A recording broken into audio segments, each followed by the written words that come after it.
All right, guys, this week's Celebrity Spotlight is really cool. So Rosa Parks, now she kind of is special to me because not many of you may know this, but I don't look it, but my dad is African American and my mom is really, really, really white. So I always say chalk met chocolate, and that's why I don't look mixed, except for the afro and the mixed eyes. But anyway, long story short, I love this woman because she really stood up for herself. She really had personal power. It was just a natural gift that she had. And of course she's passed now, and she did live to the ripe age of, 92. I mean, that's just huge. I love that, 92. 9 plus 2 is 11. I love 11. But she had such energy. I mean, it was just phenomenal. She really, what really went down was that the first part of her life, she kind of flip-flopped between the 6 and the 9, back and forth again. Like the first cycle, for example, that she went through was a 6. And 6 could have meant, when she was young, more about relationships and experience with relationships and connecting with people. And that's one of our life lessons in general as a human being, is that the interactions with other people and what we learn.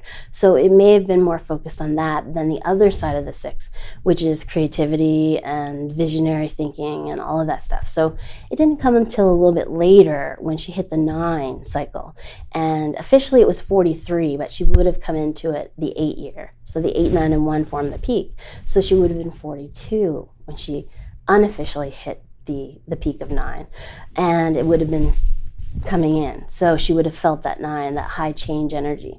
And interestingly enough, she was 42 when she did that refusal to give up her seat on the bus, which led to a huge change in the Transportation Act, and there's a discrimination against races and all that jazz. So she really did something stand up, and I love her for that. I mean, it's just, she's been like, what was she deemed? First Lady of Civil Rights. Now, that's a pretty awesome title.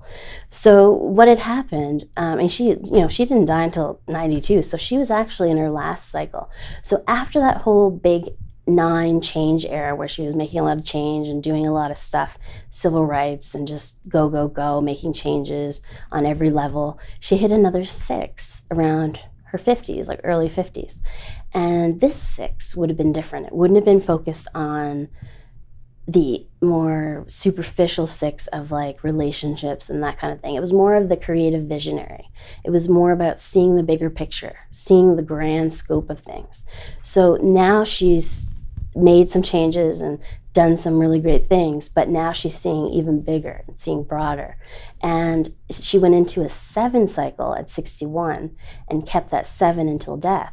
And 7 is really the natural teacher. It's the teaching learning number. It's the wise sage. So it's that energy that wants to share stories and share of themselves and say, okay, listen, I've been there. This is what happened to me.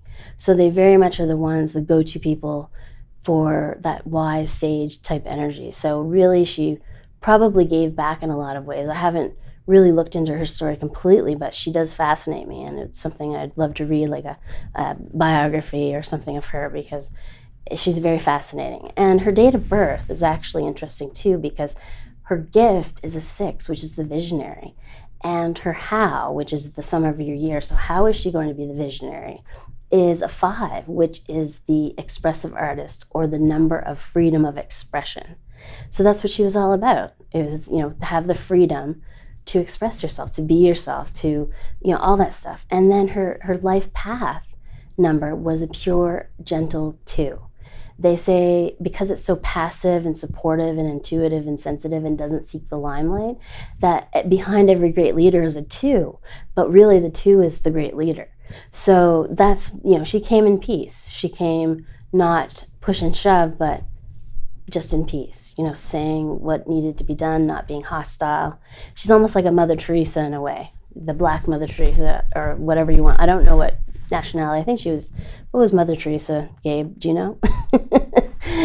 Gabe is, dealing with me, my high energy. He's very mellow, so thanks for putting up with me, Gabe.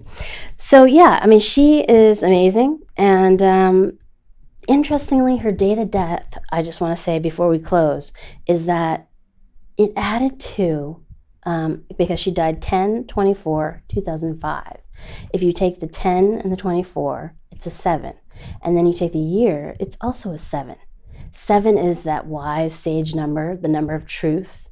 She was all about truth, revealing truth, sharing truth. And then it adds to a 5 because it's a 14. 1 + 4 is 5. So it really symbolized in so many ways, encompassing all of what she was and who she was all about, because 5 is a number of freedom of expression. So it was beautiful. I mean, her story is just beautiful. And she does, one other thing is that she has the arrow of inspiration. So what can you say about this lady? She's just phenomenal. And, we're so lucky to have had her on this planet Earth of ours. So I wanted to say happy birthday to Rosa Parks, even though she's not with us any longer, but she's definitely one to be honored. So please tune in again next week, and we'll have another Celebrity Spotlight here on lotteryusa.com.